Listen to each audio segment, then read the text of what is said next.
हरिः ॐ सहस्रशीरेखा पुरुखः सहस्रशीरेखा पुरुखः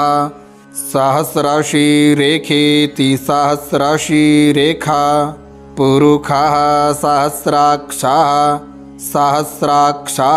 पुरुखः सहस्राक्षः सहस्रपात् सहस्राक्षः सहस्रपात् सहस्राक्ष इति सहस्राक्षः सहस्रपादिति सहस्रपात् स भूमिं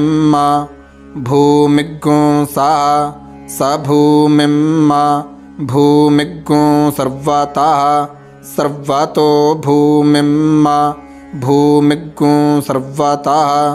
स्पृत्वा सर्वतः स्पृत्वाति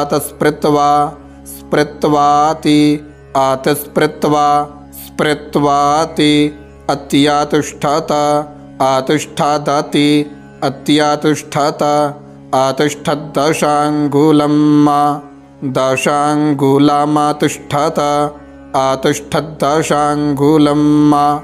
दशाङ्गुलमिति 10 अङ्गुलं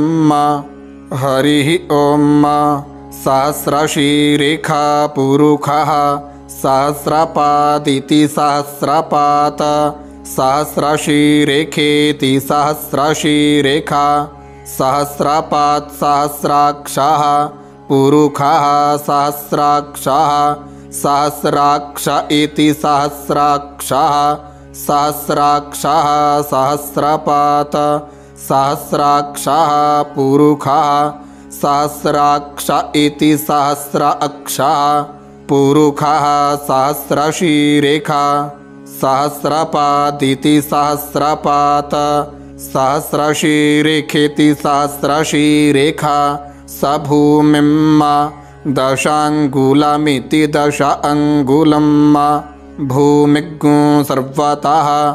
10 अङ्गुलमतिष्ठत् सर्वतः स्पृत्वा अतिष्ठदति स्पृत्वाति अतिस्पृत्वा अत्यातिष्ठत् स्पृत्वा सर्वतः अतिष्ठत् 10 अङ्गुलं सर्वतो भूमिं 10 अङ्गुलमिति 10 अङ्गुलं भूमिं सः हरिः ॐ।